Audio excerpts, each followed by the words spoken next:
Hi guys, Mark here. Previously I showed you what you can do to import presets into Lightroom Classic. Today I will show you how you can do the same in Lightroom.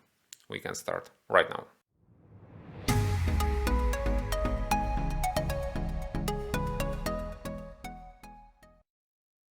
Right now we are in Lightroom.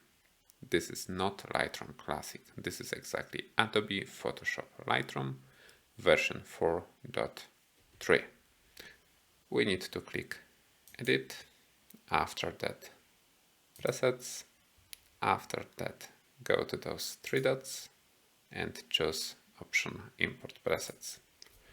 You need to find the right folder where your presets are, double click on them, wait 2 seconds, and as you can see, presets has been imported. And you can start using them right now. Yes, it was as quick and simple. If you would like to download those presets, then link you can find in the description. If you would like to learn how to create such presets, then you can watch my next video.